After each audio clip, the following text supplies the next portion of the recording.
ಅಜ್ಞಾನತಿಮಿರಾಂಧಸ್ಯ ಜ್ಞಾನಾಂಜನಶಲಾಕಯಾ ಚಕ್ಷುರುನ್ಮೀಲಿತಂ ಯೇನ ತಸ್ಮೈ ಶ್ರೀ ಗುರವೇ ನಮಃ. ಸೊ ಸ್ವಲ್ಪ ಅದು ಸತ್ವರಜಸ್ತಮಸ್ಸೆ. ನೆಕ್ಸ್ಟ್ ಕ್ಲಾಸಲ್ಲಿ ಇನ್ನೊಂದು ಟಾಪಿಕ್ ತೊಗೋತೀನಿ. ಸತ್ವರಜಸ್ತಮಸ್ಸೆ ತೊಗೊಳ್ತೀನಿ. ಅದು ಬೇರೆ ಏನು ಧೃತಿನೋ ಅಥವಾ ಕರ್ಮನೋ ಅಥವಾ ಏನೋ ಒಂದು ಫಲನೋ ಏನೋ ಒಂದು ಗೀತೆಯಲ್ಲಿ ಎಲ್ಲ ಇದೆ.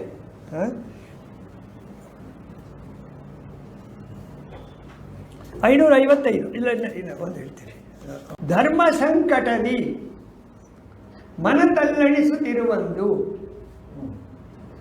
ಧರ್ಮ ಸಂಕಟದಲ್ಲಿ ಮನಸ್ಸು ತಲ್ಲಣ. ಏನು ಹಾಗೆ ಮಾಡೋದ ಹೀಗೆ ಮಾಡೋದು. ಅವ್ರಿಗೆ ಹೇಳಿದ್ರೆ ಇವ್ರಿಗಾಗಲ್ಲ, ಇವ್ರಿಗೆ ಹೇಳಿದ್ರೆ ಅವ್ರಿಗಾಗಲ್ಲ.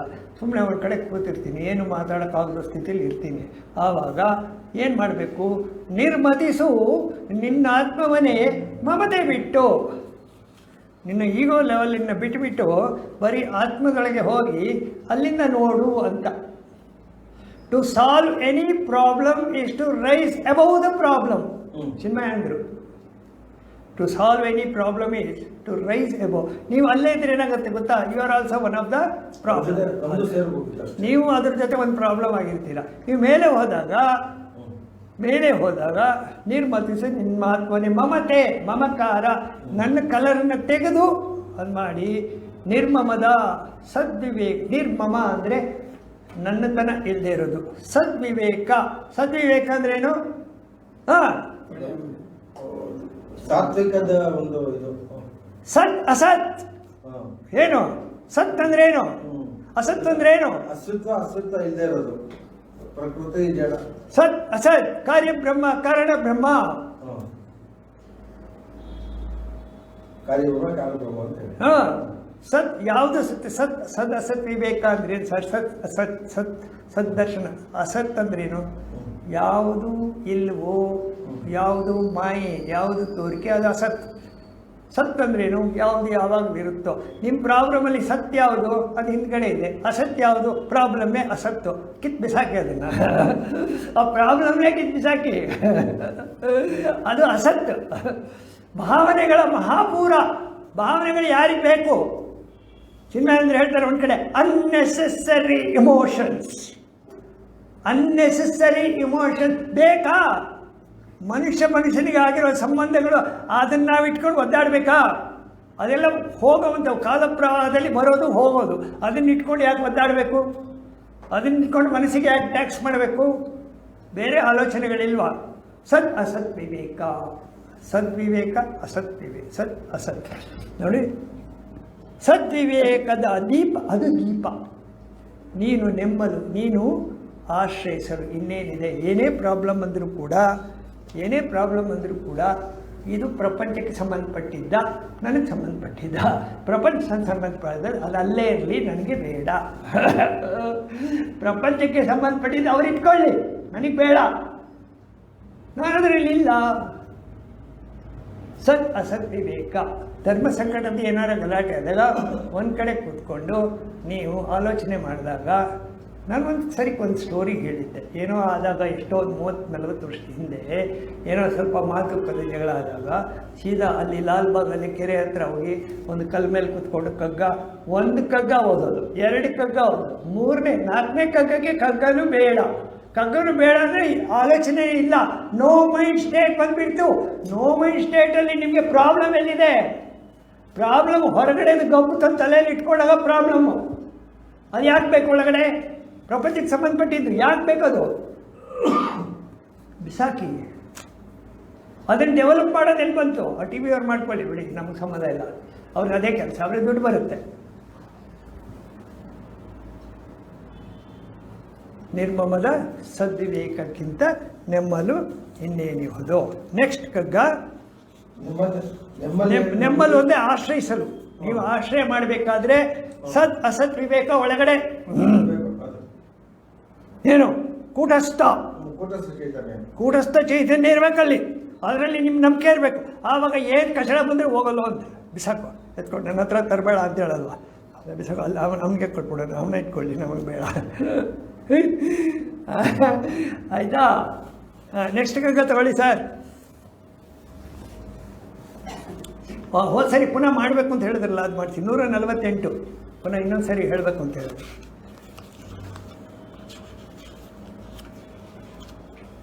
ಕಗ್ಗ ತಗೊಂಡಾಗ ನಾವು ಇದುವರೆಗೆ ಡಿಸ್ಕಸ್ ಮಾಡಿರೋದಕ್ಕೆ ಅದಕ್ಕೆ ಸ್ವಲ್ಪ ಪುಷ್ಟಿ ಸಿಗುತ್ತೆ, ನಮಗೆ ಇದಾಗುತ್ತೆ. ಆ ಕಗ್ಗನ ಆ ವಸ್ತು ನಮ್ಮದಾಗುತ್ತೆ, ಆ ಭಾವನೆಗಳು, ಆ ಥಾಟ್ಸ್ ನಮ್ಮದಾಗ್ತವೆ. 148 ಪ್ರಕೃತಿ ಹೊರಗಿರುವ ನರನಾರು ಸೃಷ್ಟಿಯಲ್ಲಿ ಪ್ರಕೃತಿಯಿಂದ ಹೊರಗಡೆ ಇರುವ ಮನುಷ್ಯ ಯಾರು? ಸ್ವಕೃತಿ ಎಂದು ಅವನು ಎನ್ನುವುದು ಅವಳು ಇರದೊಡೆ ಇರದು. ಈಗ ನಾನೇನಾದ್ರು ನಾನು ಮಾಡಿದ್ದೀನಿ ಅಂತಂದರೆ ಅದು ನನ್ನ ಪ್ರಕೃತಿ ಇಲ್ಲದೇ ಮಾಡೋಂಗಿಲ್ಲ. ಮಡಿಕೆ ಮಾಡಬೇಕಾದ್ರೆ ಮಣ್ಣಿರಲೇಬೇಕು. ನಾನೇನು ಮಾಡಿದ್ರು ಕೂಡ ಪ್ರಕೃತಿ ಮಹತ್ತತ್ವ.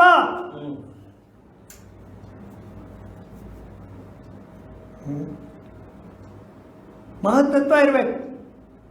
ಸುಕೃತವೆನಿಸುವುದು ನೀನು ಅವಳ ವಶಕ್ಕೆ ಕೊಳ್ಳುವನಯ್ಯ. ಸುಕೃತ ಸರಿ ಹೇಳ್ದ. ಸುಕೃತ ಅಂದರೆ ಅವಳನ್ನು ಹೇಗೆ ನೀವು ವಶಕ್ಕೆ ನೋಡಿ ಸರ್, ನೀವೇ ಪ್ರಕೃತಿ, ನಿಮ್ಮ ದೇಹ ಪ್ರಕೃತಿ, ನಿಮ್ಮ ಮನಸ್ಸು ಪ್ರಕೃತಿ, ನಿಮ್ಮ ಬುದ್ಧಿ ಪ್ರಕೃತಿ. ನಿಮ್ಮ ಮನಸ್ಸು ಬುದ್ಧಿಯನ್ನು ನೀವು ಎಷ್ಟು ಶಿಸ್ತಾಗಿ ಇಟ್ಕೋತೀರಾ, ಆವಾಗ ಅವಳು ನಿಮ್ಮ ವಶಕ್ಕೆ ಬರ್ತಾಳೆ.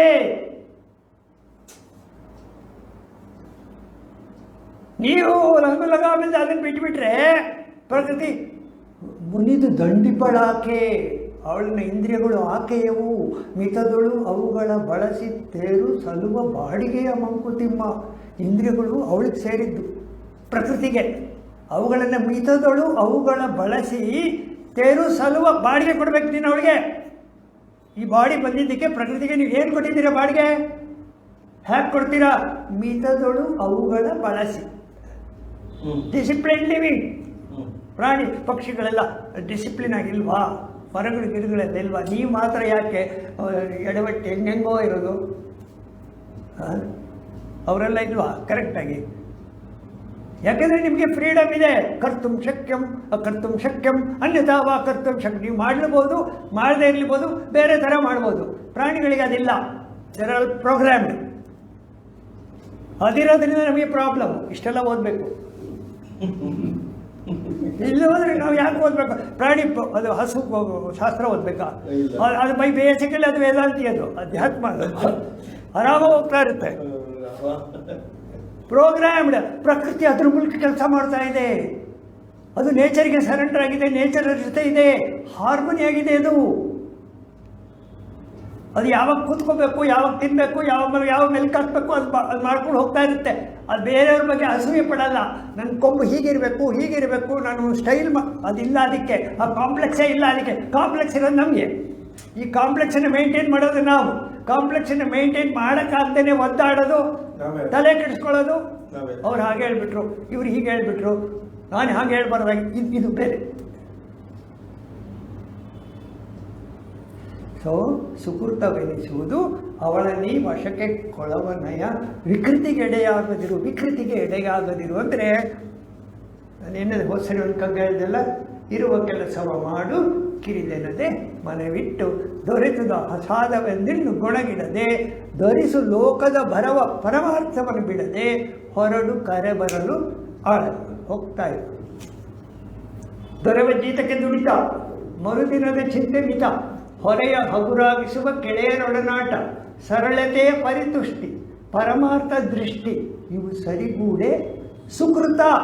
ಸುಕೃತವೆನಿಸುವುದು ನೀನು ಅವಳ ವಶಕ್ಕೆ ಕೊಳ್ಳುವನೆಯ. ಇನ್ನೊಂದು ಸರಿ ಹೇಳ. ದೊರೆವ ಜೀತಕ್ಕೆ ದುಡಿತ, ಮರುದಿನದ ಚಿಂತೆ ಮಿತ, ಹೊರೆಯ ಹಗುರಾಗಿಸುವ ಗೆಳೆಯರ ಒಡನಾಟ, ಸರಳತೆಯ ಪರಿತುಷ್ಟಿ, ಪರಮಾರ್ಥ ದೃಷ್ಟಿ, ಇವು ಸರಿಗೂಡೆ ಸುಕೃತವೆನಿಸುವುದು ನೀನು ಅವಳ ವಶಕ್ಕೆ ಅವಳ ವಶಕ್ಕೆ ಬರಬೇಕಾದ್ರೆ ನೀವಿಷ್ಟು ಪಾಲನೆ ನೀವು ಮಾಡಬೇಕು, ಇಷ್ಟು ಶಿಸ್ತಾಗಿ ಇರಬೇಕು. ಆವಾಗ ಅವಳು ನಿಮ್ಮ ಜೊತೆ ಇರ್ತಾಳೆ. ನಾನು ಕೋಳಿ ಕೊಡ್ತೀನಿ, ಕುರಿ ಕೊಡ್ತೀನಿ, ತೆಂಗಿನಕಾಯಿ ಹೊಡಿತೀನಿ, ಆಮೇಲೆ ಏನೇನೋ ಹರಕೆಗಳು ಹೇಳ್ಕೊಳ್ಳೋದು. ಅವಾಗ ಬರ್ಕೋತಾರ, ಇವ್ರೇನು ಕೊಟ್ಟಿದ್ದಾರೆ, ಇವ್ರಿಗೆ ಇದು ಕೊಡಬೇಕು ಅಂತ. ಅಲ್ಲಿ ರಿಜಿಸ್ಟರ್ ಆಗುತ್ತಾ? ಅದೇನು ಗ್ಯಾರಂಟಿ ಇದೆಯಾ? ಇದು ಗ್ಯಾರಂಟಿ. ಶಿಸ್ತಿನ ಜೀವನ ಇದೆಲ್ಲ, ಇದು ಗ್ಯಾರಂಟಿ. ಸ್ವಾಮಿ ಚಿನ್ಮಯಾದ್ರು ಒಂದು ಕಡೆ ಹೇಳ್ತಾರೆ, The peace I am referring now is not the peace of grave. ಸ್ಮಶಾನದಲ್ಲಿ ಪೀಸ್ ಇದೆ, ಅದಲ್ಲ. This is the peace obtained by a cultured man out of his disciplined living. ಒಬ್ಬ ಕಲ್ಚರ್ಡ್ ಮ್ಯಾನು ಶಿಸ್ತಿನ ಜೀವನ ನಡೆಸಿದಾಗ ಅವ್ನಿಗೆ ಏನು ಸಮಾಧಾನ ಬರುತ್ತೆ, ಅದು ಪೀಸ್, ಅದು ಬ್ಲಿಸ್. ದಿಸ್ ಶುಡ್ ಬಿ ಸಾತ್ವಿಕ್ ಪೀಸ್. ದಿಸ್ ಶುಡ್ ಬಿ ಸಾತ್ವಿಕ್ ಓನ್ಲಿ. ಒಬ್ಬ ಕಲ್ಚರ್ಡ್ ಮ್ಯಾನ್ ಡಿಸಿಪ್ಲಿನ್ ಲೈಫ್ ಮಾಡಿದ್ರೆ ಈ ಶುಡ್ ಬಿ ಸಾತ್ವಿಕ್ ಓನ್ಲಿ. ಸತ್ವಗುಣ ಸಂಪನ್ನನಾಗಿರ್ತಾರೆ, ಅಲ್ಲಿ ಬರುವ ಆನಂದ ಸಾತ್ವಿಕ ಆನಂದ, ಅದು ಪೀಸ್. ಅದು ಆಲ್ಮೋಸ್ಟ್ ನಿಮ್ಮ ಆನಂದಮಯ ಕೋಶಕ್ಕೆ ಹತ್ತಿರವಾಗಿರುತ್ತೆ. ಆ ರೀತಿ ತಗೋಬೇಕು. ಇನ್ನೊಂದು ಕಗ್ಗ ಮಾಡಿ ನಿಲ್ಲಿಸ್ತೀನಿ.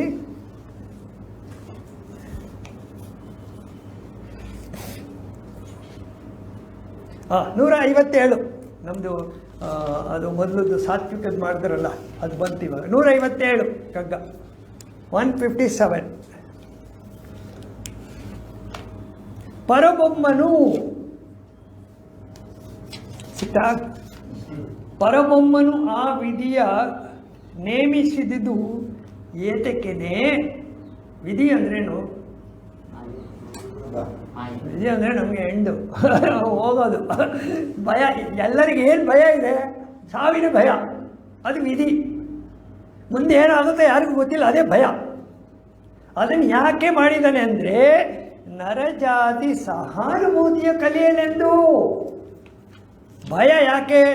ಭಯ ಭಕ್ತಿ, ಅವ್ರು ತುಂಬ ಭಯ ಭಕ್ತಿ ಇದೆ ಅಂತ ಹೇಳ್ತೀವಿ. ಯಾಕಿದೆ? ಸಹಾನುಭೂತಿ ಇದೆ. ಯಾಕೆ? ಅವ್ರು ತಿಳ್ಕೊಂಡಿದ್ದಾರೆ ನಮಗೇನೋ ಆಗುತ್ತೆ, ಅದಾಗಬಾರ್ದು, ಇವರಿಗೆಲ್ಲ ಒಳ್ಳೇದು ಮಾಡ್ತಾರೆ, ನನಗೂ ಒಳ್ಳೇದಾಗುತ್ತೆ, ನಾನು ಒಳ್ಳೇದು ಮಾಡ್ತಾ ಇರ್ತೀನಿ, ಏನೋ ಒಂದು ಮಾಡ್ಕೊಂಡು ಹೋಗ್ತಾ ಇರ್ತಾರೆ. ಸಹಾನುಭೂತಿ, ಒಬ್ರಿಗೊಬ್ರು ಅನುಸರಿಸ್ಕೊಂಡು. ನೋಡಿ, ಪರಬೊಮ್ಮನ ವಿಧಿಯ ನೇಮಿಸಿದ ಏತಕ್ಕೇನೆ ನರಜಾತಿ ಸಹಾನುಭೂತಿಯ ಇದು ತಮಾಷೆ ಇದೆ. ಇದಕ್ಕೊಂದು ಸೀನ್ ಇದೆ. ಒಬ್ಬ ದೊಡ್ಡ ಇಂಡಸ್ಟ್ರಿಯಲಿಸ್ಟ್ ಇರ್ತಾರಂತೆ. ಆ ಇಂಡಸ್ಟ್ರಿಯಲಿಸ್ಟ್ ಅವನ ಫ್ಯಾಕ್ಟ್ರಿ ಒಬ್ಬ ಕೆಲಸದವ್ರು ಇರ್ತಾರಂತೆ. ಅವರಿಬ್ಬರು ಒಂದು ಬೆಂಚಲ್ಲಿ ಪಕ್ಕದಲ್ಲಿ ಕೂತಿರ್ತಾರಂತೆ. ಯಾಕೆ ಕೂತಿದ್ದಾರೆ ಅಂದರೆ ಒಬ್ರನ್ನೊಬ್ಬರು ಸಹಾನುಭೂತಿಯಿಂದ. ಯಾಕೆಂದರೆ ಇವನ ಮಗನೂ ಒಳಗಡೆ ಆಪ್ರೇಷನ್, ಅವನ ಮಗನೂ ಆಪ್ರೇಷನ್ ಥಿಯೇಟ್ರಲ್ಲಿದ್ದಾರೆ, ಒಬ್ಬರು ನೋಡ್ಕೋತಾ ಇದ್ದಾರೆ. ಸಹಾನುಭೂತಿ, ಅರ್ಥ ಆಯ್ತಾ? ಅವರಿಬ್ಬರು ಹೊರಗಡೆ ಒಬ್ರಿಗೊಬ್ರು ಕನೆಕ್ಷನ್ ಇರಲ್ಲ. ಅವನಿರೋದು ಇಷ್ಟೇ ಮೇಲೆ, ಇವನಿರೋದು ಕೆಳಗೆ. ಆ ಬೆಂಚಲ್ಲಿ ಒಟ್ಟಿಗೆ ಕೂತ್ಕೊಂಡಾಗ ಇಬ್ಬರೂ ಒಂದೇ.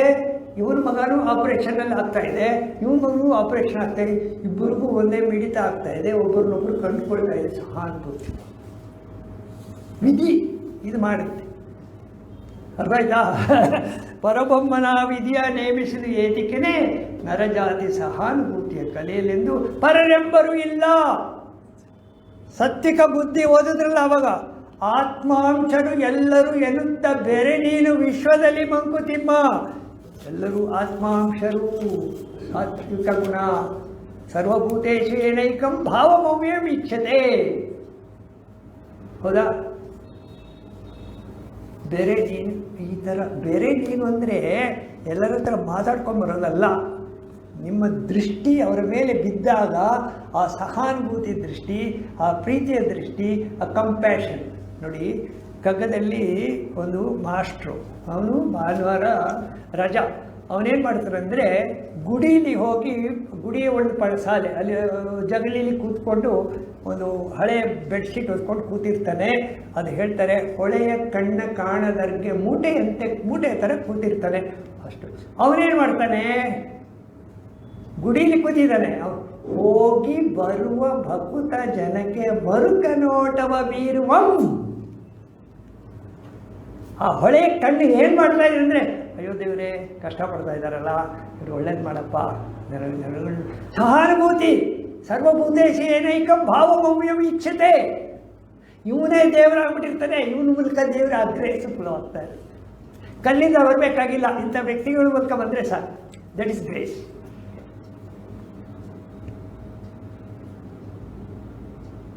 ಓಕೆ.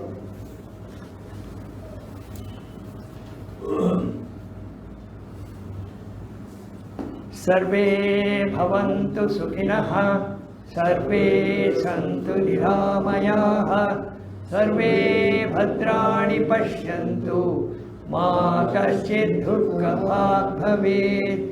ಓಂ ಶಾಂತಿ. ಶಾಂತಿ ಶಾಂತಿ. ಹರಿ ಓಂ ಶ್ರೀ ಗುರುಭ್ಯೋ ನಮಃ. ಹರಿ ಓಂ ತತ್ಸತ್.